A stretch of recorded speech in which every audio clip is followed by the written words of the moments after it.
Vamos a hacer unos comentarios sobre el libro Shivagrama. En esta oportunidad hablaremos del capítulo 1. La Biblia es como el mapa que nos conduce a un tesoro. Es un libro de revelaciones de Dios y está compuesto de dos partes: el Antiguo Testamento y el Nuevo Testamento. Esas dos partes son las dos mitades del mapa del tesoro. Pero hay que juntar las dos mitades para que podamos llegar al tesoro. El problema es que hace 2000 años los judíos aceptaron el Antiguo Testamento, pero rechazaron el Nuevo Testamento. Entonces ellos tienen la mitad del mapa solamente. Y los cristianos, Jesús les dijo: vayan y prediquen el Evangelio a toda criatura. Y Evangelio significa buena noticia. Es así que una noticia siempre es algo nuevo, no puede ser lo antiguo. Jesús les estaba diciendo a los cristianos: vayan y prediquen lo nuevo, el Evangelio y el Nuevo Testamento en general. No les indicó en ningún momento que predicaran el Antiguo Testamento. El Antiguo Testamento ya tenía dueño, ya tenía un heredero. El pueblo judío, a través de los siglos, por medio de sus profetas, había sido inspirado y había recibido esos escritos que nosotros llamamos Antiguo Testamento. Es así que la autoridad en Antiguo Testamento, el verdadero heredero, el legítimo poseedor, es el pueblo judío. El pueblo judío ha acomodado lo que nosotros llamamos Antiguo Testamento en tres divisiones: ley, profetas y escritos. En hebreo le llaman Torah, Neviim, Ketuvim. Pero los cristianos recibieron el Nuevo Testamento y ellos han dividido el Nuevo Testamento en históricos, epístolas y apocalipsis. La autoridad del Nuevo Testamento son los cristianos. Ellos saben qué libros son los inspirados y cuál es su orden y acomodo. La autoridad en Antiguo Testamento son los judíos. Ellos saben cuáles son los libros inspirados, qué orden y acomodo deben tener. Y aunque han pasado 2000 años desde que se presentaron los dos testamentos,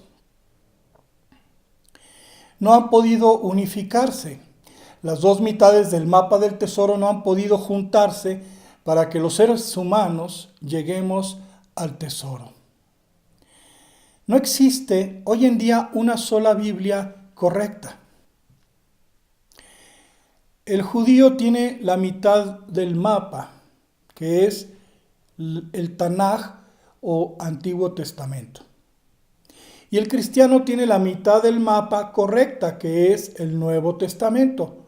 Y aunque incluyen los cristianos, las iglesias, también el Antiguo Testamento, tienen un Antiguo Testamento desacomodado y alterado. ¿Por qué? Porque los cristianos primitivos no quisieron consultar a los verdaderos herederos sobre Antiguo Testamento. Desde temprana edad acusaron al pueblo judío de ser los asesinos del Cristo.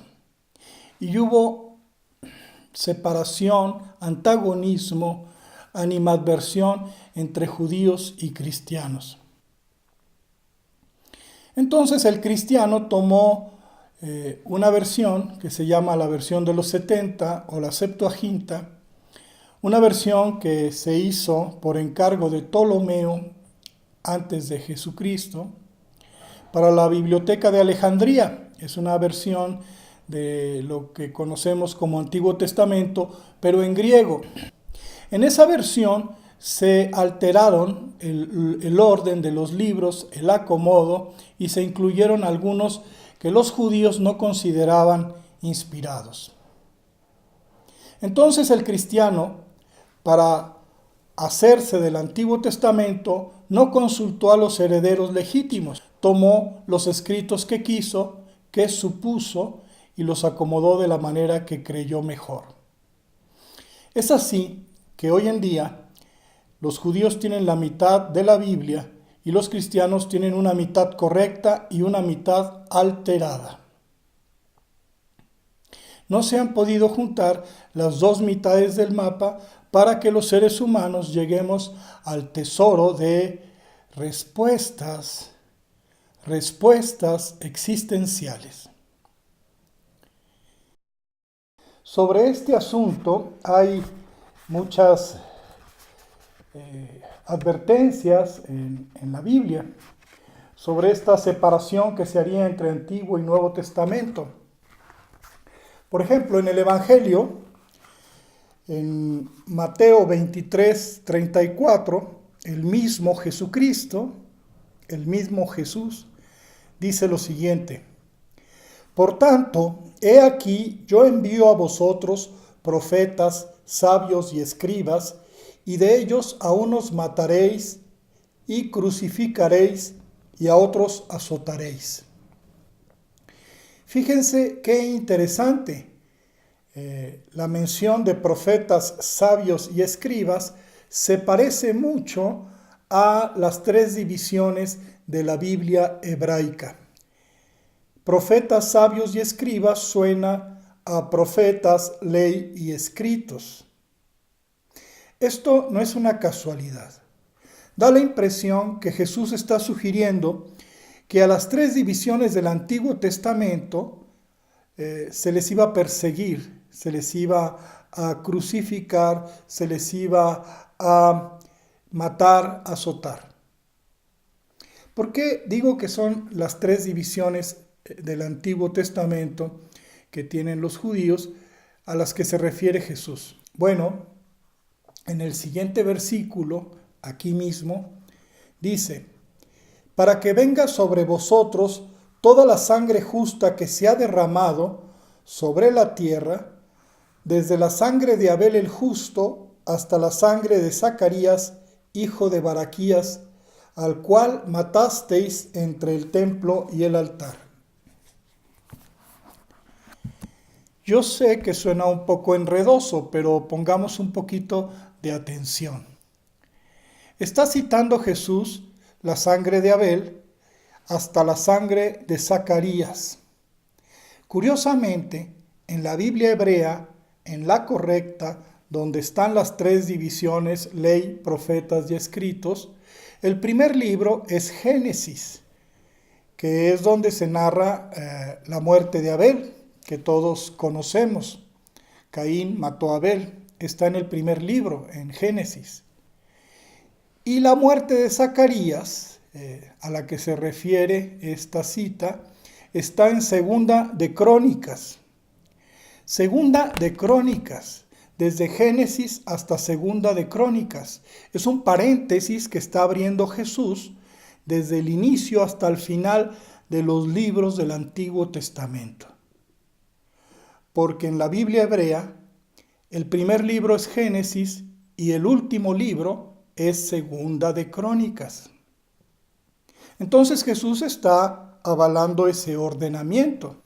Dice: van a perseguir y a querer matar a los profetas, a los sabios y a los escribas, como una alusión a que van a perseguir a los profetas, a la ley y a los escritos, a la división judía, a la que ellos tienen como acomodada en esas tres partes, como así sucedió.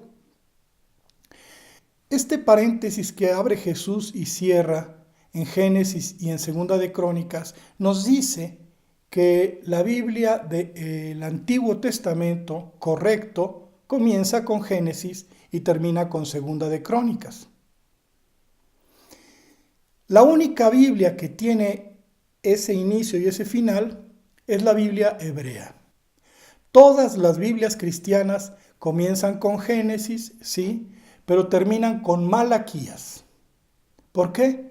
Porque desacomodaron las 3 secciones de la ley, los profetas y los escritos, como Jesús ya lo estaba sugiriendo, ya lo estaba anunciando.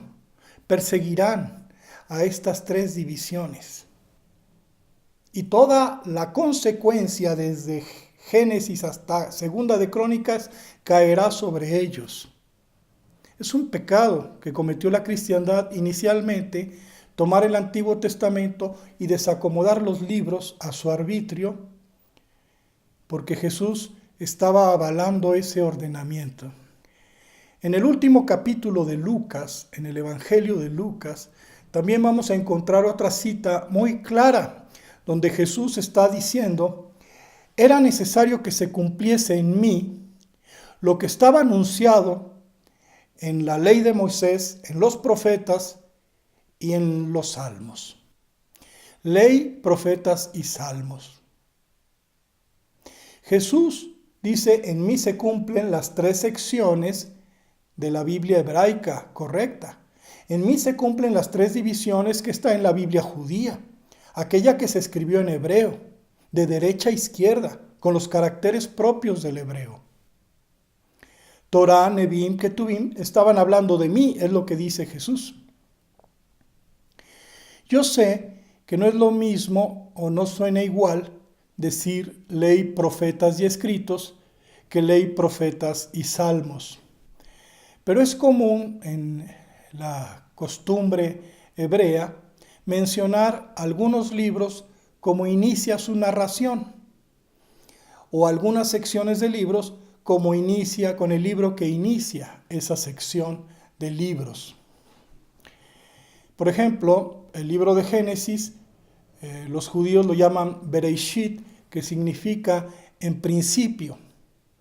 En principio creó Dios los cielos y la tierra, y así se llama el libro, como comienza la narración. Y algunas secciones de libros también se llaman como comienzan. Por ejemplo, a todo el Antiguo Testamento, el Tanaj, a veces, en algunas partes, en algunas citas hebreas, se le llama Torá, cuando la Torá es tan solo la primera sección de las 3 que componen el Antiguo Testamento. Y en el caso que estamos hablando de los escritos, los Ketubim, el primer libro de esos 13 libros que componen la sección es precisamente el libro de Salmos. Entonces es común escuchar que se le llame la sección de los escritos o la sección de los salmos. Por eso, cuando Jesús dice: era necesario que se cumpliese en mí lo que estaba anunciado en la ley de Moisés, se refería a la Torá. En los profetas se refería a los Neviim, y a los salmos se refería a los Ketubim, a los escritos. Entonces Jesús, en más de una manera, en más de una ocasión, está avalando el ordenamiento que tenían los judíos de su Antiguo Testamento. Y los cristianos lo desacomodaron. Ese es un pecado grave que el mismo Nuevo Testamento estará señalando en muchas citas.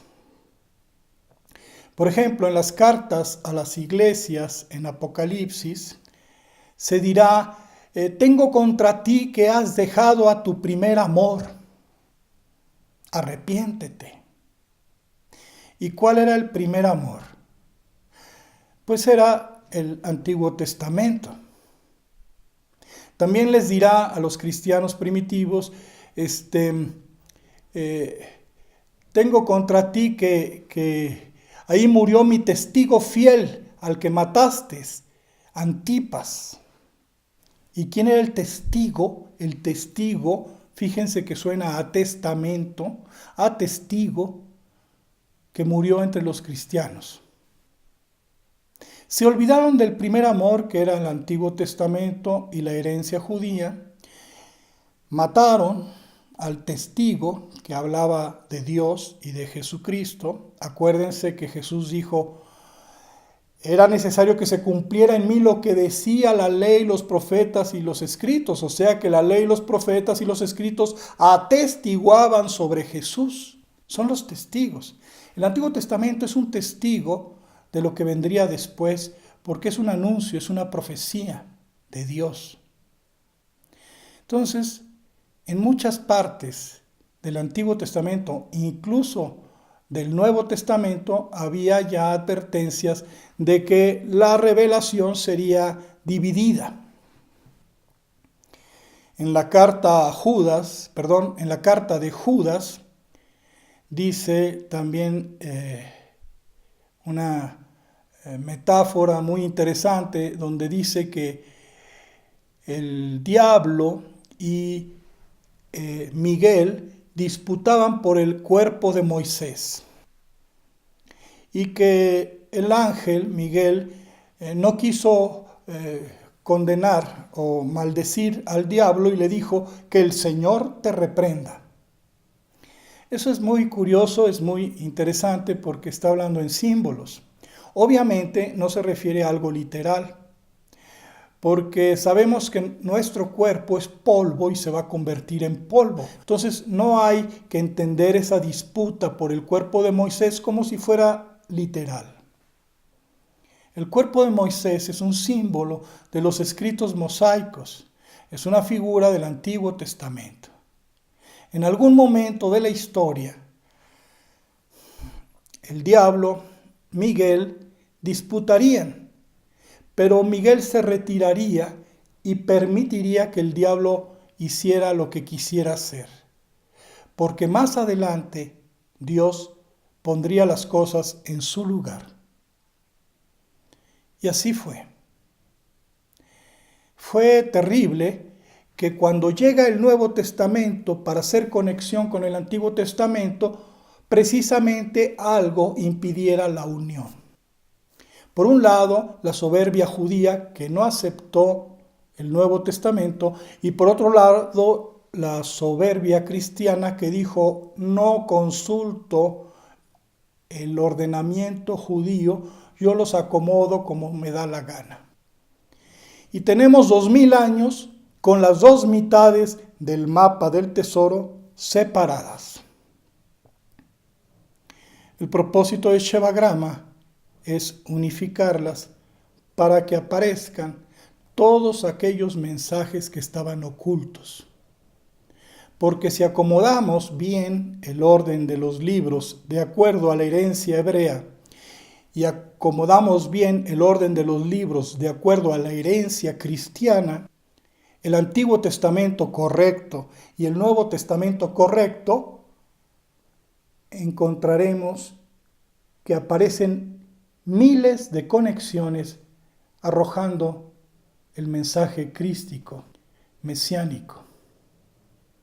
Esto es en un pequeño resumen de lo que habla el capítulo 1 de Shevagrama. Intentaremos seguir explicando los siguientes capítulos. Gracias.